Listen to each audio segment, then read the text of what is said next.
Welcome back, everyone, to another episode of The Arts at EPCC. My name is Dr. Yasmin Flores, and I am here with yet another former student by the name of Cristian Portillo. Hello, Cristian. How are you? I'm doing good. How about yourself? I am doing very good. I am so glad that you and my previous guest decided to do the show today because so this show we've been going since the kind of right after the pandemic, so about 21, I want to say. So I've been about 2 years, and so for everybody at home, you're already watching us on YouTube, or you're already watching us on the cable channel.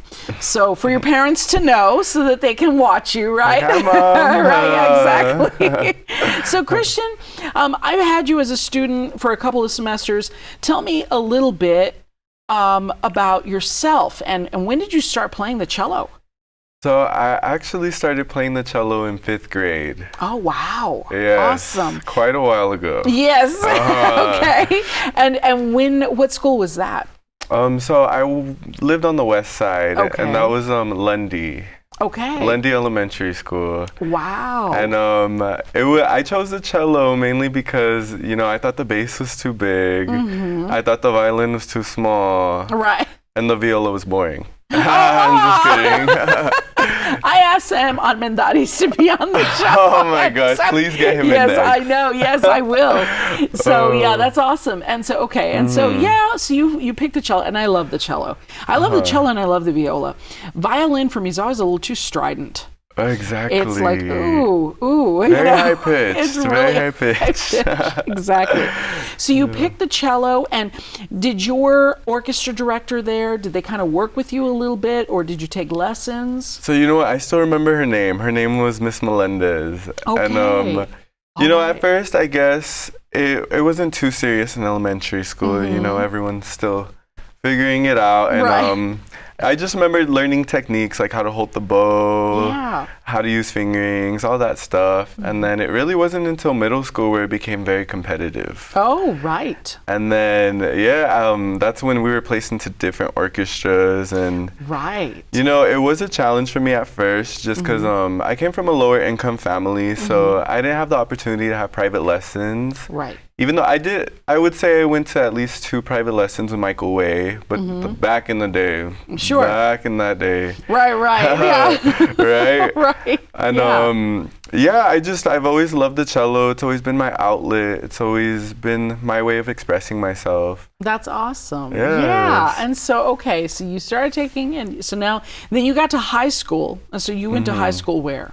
So high school was a big transition for me. Okay. I came to the east side. Oh, wow. Right? I've been all over El Paso, right? Okay, right.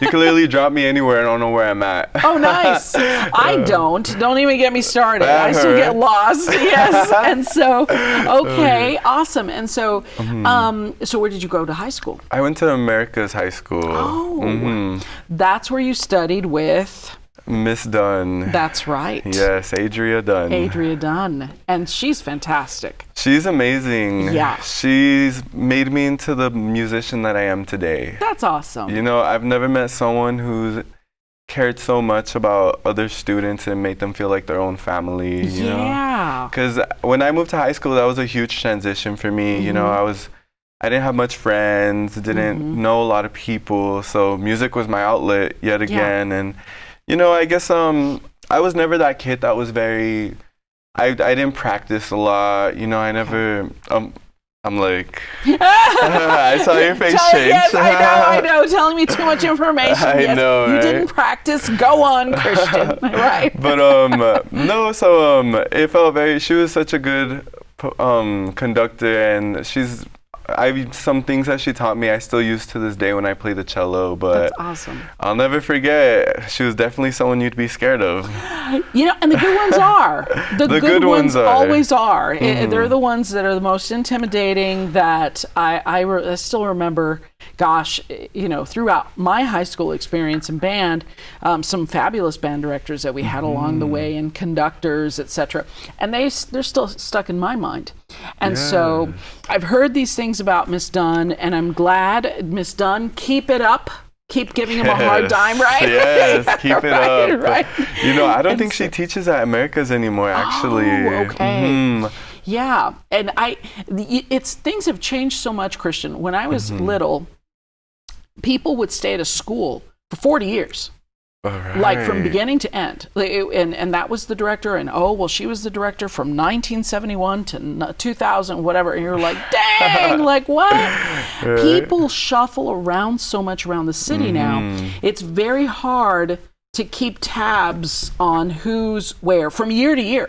Oh, especially literally year to year, and they'll jump districts, and they'll jump from elementary to high school, back to elementary, back to middle school. I mean, so I know that's going on in the band world. I think it's kind of going on across the city.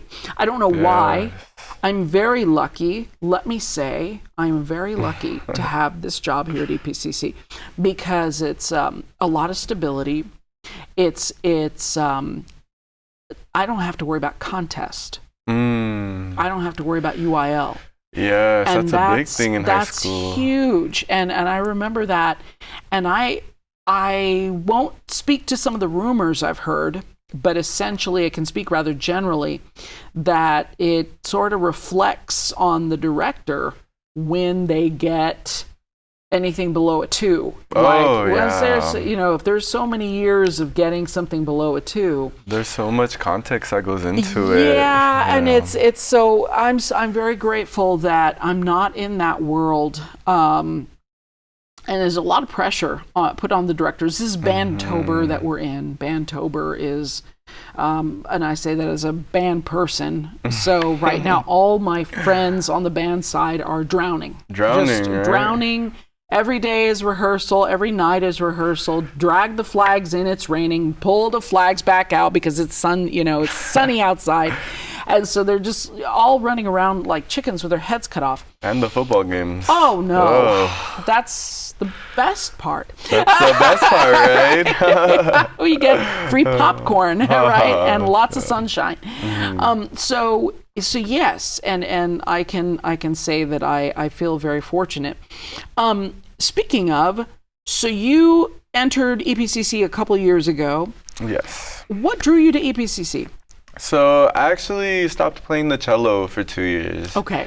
You know, I thought I had outgrown it. I thought I basically accomplished everything I could accomplish with the cello, because in my high school years, I was put in varsity at my freshman year. Okay. And that was very intimidating, you know. Yeah. It was super intimidating, especially because, this is going to sound bad, but at the time I wasn't aware. Like, you could tell me, what note is this? And I'd be like, I know it's third finger. Right? Okay. And, but over time, Miss Dunn kind of structured me to be more a better trained musician, and over time I got it. But what really drew me to EPCC was just coming back to El Paso, because I moved out of here for 6 months. Wow. Yeah. Okay. I moved to Houston, and if you know, you know. About Houston. If you know, you know. All right. But not much out there. You know, unfortunately, it wasn't what my family and I thought it was going to be. So my parents relocated me here, and you know, at that time I was very lost. I was like, I don't know what to do. I didn't have my outlet anymore. I was actually a music business major, and that deals with a lot of reading, a lot of different stuff that I wasn't used to. So it wasn't until my sisters, who actually enrolled in EPCC, told me about it and said, why don't you start small? Why don't you work your way back up? Right. You know, and I joined EPCC. I thought, hey, maybe they have a good music program, and sure enough, here I am, and I'm back playing the cello, and it's crazy. I know, and so I just spoke to Nereda, And so we were talking about, because you all are stand partners. Yes. So for anyone that doesn't know, when you sit in an ensemble, there's music stands. And so in order for everyone to not have their own, because that would get very cluttered, Very cluttered. And so people will share a music stand. Usually 2 people will share one, right? So you all share your music stand. And so you've played duets with Nereida. You did a beautiful job. And you're doing another one. We're actually planning one. That's awesome. That's awesome. So do you you're practicing a lot more. Oh yes, way more. Yes. Most definitely. So Miss Dunn taught you a lot. You came in, you started taking with Dr. Vasquez on cello. What was the first wake-up call that you got, that you were like, oh, I have to know? First wake-up like call. the first big wake-up call. What was she demanding? So it was actually when I started my applied lessons. That's when I was like, oh, this is gonna be different than high school for sure. I'm not used to. I played solos here and there, but I've usually an orchestra's behind me, and it's like a 30-second solo. It's not a whole piece in front of, like 30 students in a room. Right. And I guess that was my first wake-up call, like when we had our first departmental and I had to play, and I'll never forget, I was just so nervous that it caused me to play all shaky, and I told Dr. Vasquez, I was just so disappointed in that performance. And sure.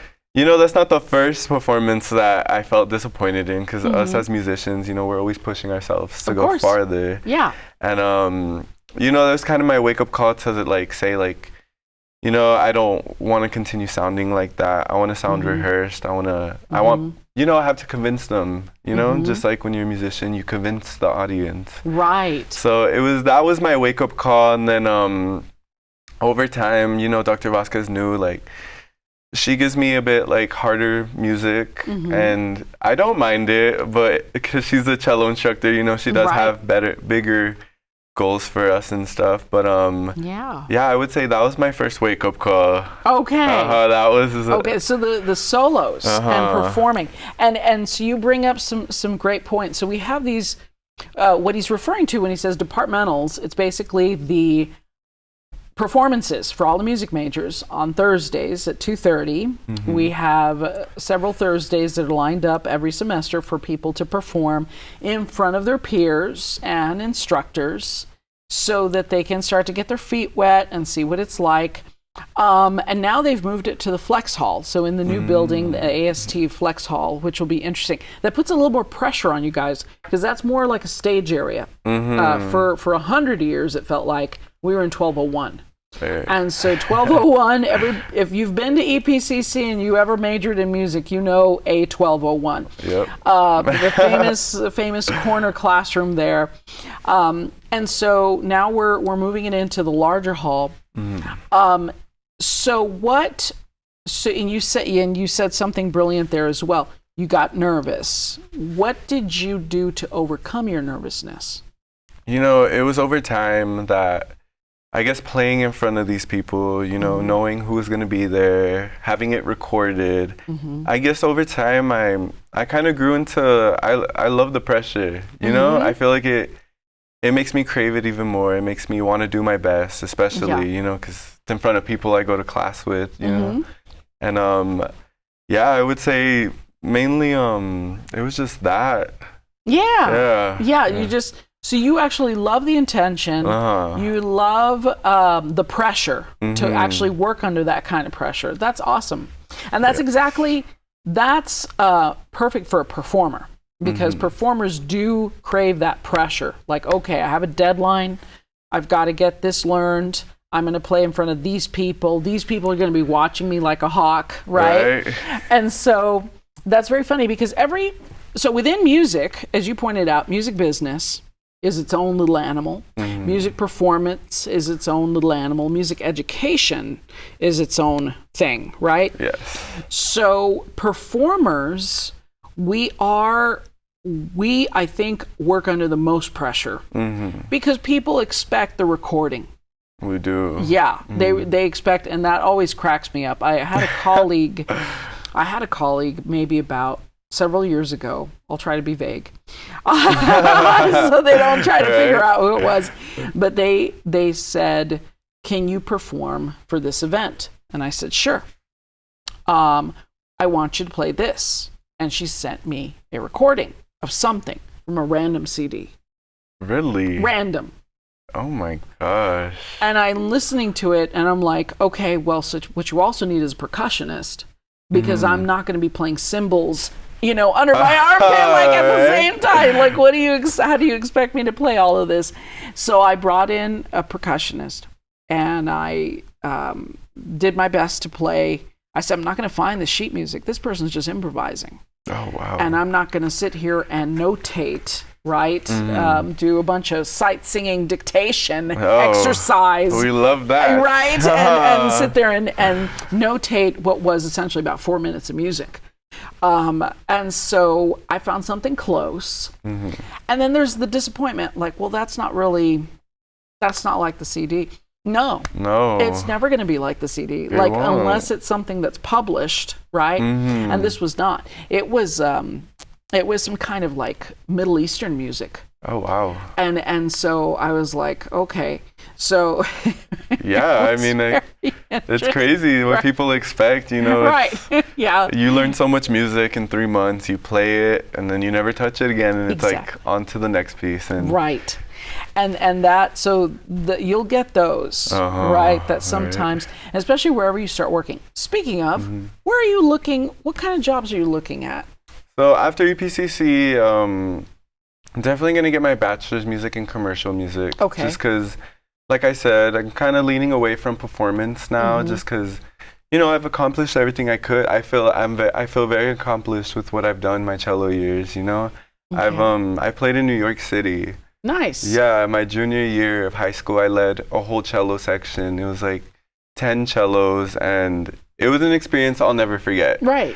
It was insane, and we went in there being an orchestra from Texas, and we have like orchestras from Los Angeles, sure, Diamond Heart, right. a performing arts school. Yeah. These kids study music every day. It's what their curriculum. Right. In high school, music is just extracurricular. Right. Yeah. So here it is. Yeah. I'll never forget. We walked in and we saw this whole performing arts school. It was a 150 member or a full orchestra, percussion. There was like 20 cellos, and all of us started feeling very nervous. A lot of us, started doubting ourselves. And I'll never forget, I told each and every person in my orchestra, I said, it doesn't matter how you play, it matters how you move the audience. And I told them I've always moved a lot when I play. I don't know if you've noticed. Like when I perform, I really feel myself get into it. And it's something, I've been judged for in the past, and some kids would make fun of me, but that's just the way I play. I love to play with feeling. And I told every person in my orchestra, I said, move.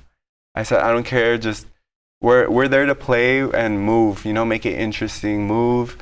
Guide us, like it's a whole journey. And we actually, so I'll never forget playing right before Miss Dunn says to me, I can't find my score for Brandenburg. Oh, no. The first song we're gonna play. Oh dear.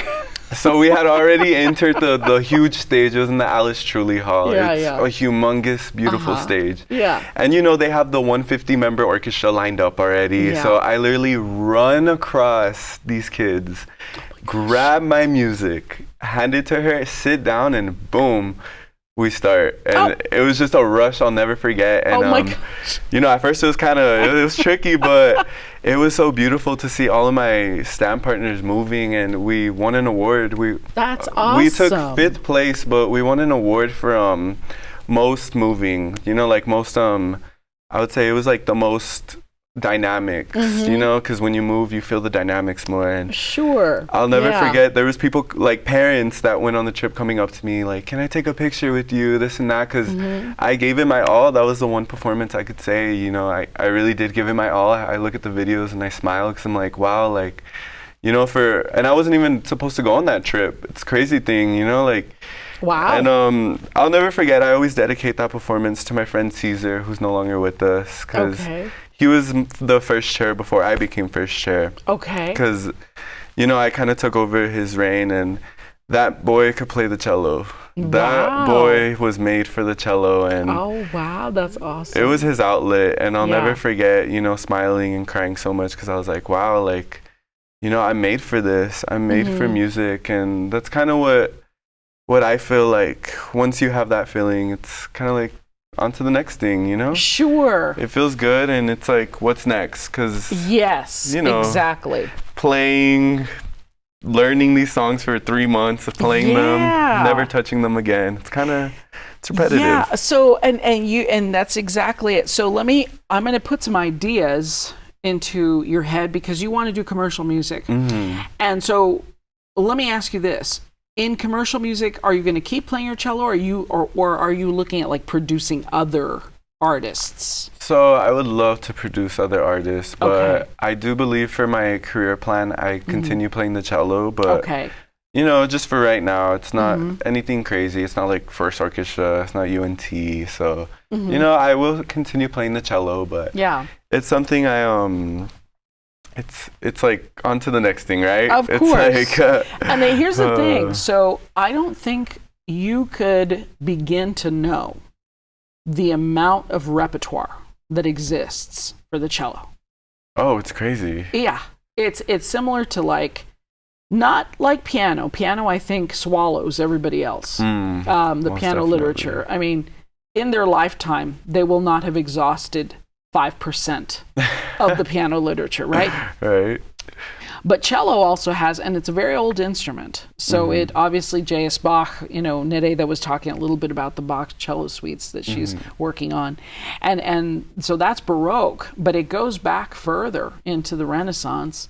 And so you have this wealth of literature that you'll never exhaust, by the way, like in one lifetime, right? So I do want to encourage you, because you do understand embodying music, right? You understand, and you do appreciate really putting yourself into the music, and that's so important. Sometimes for musicians, it can be contrived, I have found, and you can always tell when the person's just kind of phoning things in. There's I'll tell you later, a famous pianist. Every time I watch him on YouTube, I'm like, like, okay, you can slow down there, buddy. It's you know, I got it. It's supposed to be moving, right? But yeah, and then you know, produce your own CDs, produce your own things. I think you need to do traveling. I think you need to go to Europe. I think you need to perform in castles. Yes. Wouldn't that be incredible? I love traveling. Yes. Traveling and music. I go to a lot of music festivals. Oh, nice. Yes. That's wonderful. I'm actually going to one in 2 weeks in Austin. Oh, good. Okay, very good. Yeah, and I would strongly recommend that, because I think that will open your doors. So when you go to study commercial music, you're looking at UTEP? Yes. Okay. And so are you going to continue to study cello? Yes. Okay. So if and when you get in with Mr. Way, Michael Way there, and who you already know, which that's a good thing, really start to explore and say yes to every opportunity. It's going to bust your rump, basically, to say yes to everything. But the more you can play, I think what I'm seeing in you right now is still a very immature version of your future self, right? You have so much to still learn. And so I would love to talk to you in 5 years and just see, like, because I can already picture you now. You'd be like, what was I thinking? Dr. Flores, right? Like, you know what I mean? Like, what was I talking about? And it's because the thing is, especially when it comes to literature, you're going to come back to pieces. I don't know how many times I've played the stupid Saint-Saëns Sonata for clarinet. It's gorgeous. I'm sick of it, right? But I've played it so many times. The Weber Concerto Number 2, the Recitative in Polacca. I've played that a million times. And so, but if a piece is genuinely well written, you'll discover something new every time you perform it. Oh. And Brahms is that way. Brahms. Brahms is very much that way. I love to play Brahms because every time I open Brahms, it's like it's the first time all over again. Oh, interesting. And there's some composers. Bach, I would imagine, is that way. Because Bach is just a mathematician, right? He's a total mathematician. And there's so many intricacies into what you're looking at when you're looking at his music. And so he's a perfect example. It's like, you know, you can practice that piece and memorize it, at least one of the cello suites, right? Come back to it in 4 or 5 years, and it's as though you've never played it before, because you're seeing things that it's almost like another level in a game, right? In a video game, that you're just like, I didn't know this existed, this tunnel, right? You know, this star world or whatever. And so it's like, it really feels that way. And I think that's what you don't realize yet, because you're checking off boxes right now. You're like, yeah, I've done this and I've already done it and it's done. Oh no, my friend, you have skimmed the surface on these things, on the duets, on your solos, on all your experiences, even on your scales, right? Oh yeah. Because, you know, there's oh my gosh, now I can't remember what the technique is called because I'm not a string player. It's when you play 2 strings at once. That's the double stops? Yeah, the double stops. Thank you. I couldn't think of the word. Oh, the double stop scales. Yeah, anything like that's that. Crazy. That's a whole nother level, right? And so you think you're done, but you're done with your rudimentary things. Now it's time to take the same things and kick them up a notch and play them at a more difficult level. Take those, whatever piece you've learned, and play it now at the actual tempo, at the harder tempo, or even at a faster tempo than what you hear on YouTube. That's the other thing. So here's another, and I'll throw this out there. So cello and clarinet, there's at least 1 million YouTube videos of people playing the literature, right? And so people will get fixated on that, especially people out of high school and early college. They'll get very fixated on, well, this is the way he played it. This is how I want to play it. This is how I have to play it. And it's like, okay, no, let's go an extra level. Why don't you play it better than him? Exactly. Right? Like, why are you limiting yourself? Yeah, everyone's going to play different. Exactly. And I better not be videos of the 2 cellos. Right, yeah. I'm like, oh gosh. Right? So, Cristian, I am excited that you came on the show today. I appreciate everything that you've done over the past 2 years. I've watched you mature as a player, and I want to continue to watch you mature as a player when you head off wherever you're going. And so keep us in mind. Don't forget us, okay, when you become a bigwig. All right? No, how could I forget you? I tell everyone, I'm like, I'll never forget the stories in music theory. Right, exactly. So Cristian, thank you for coming on the show today. If any of you all are interested in music at El Paso Community College, you can send me an email to yflore14@epcc.edu. And my extension is 2361 here at the college. Thank you so much for joining us.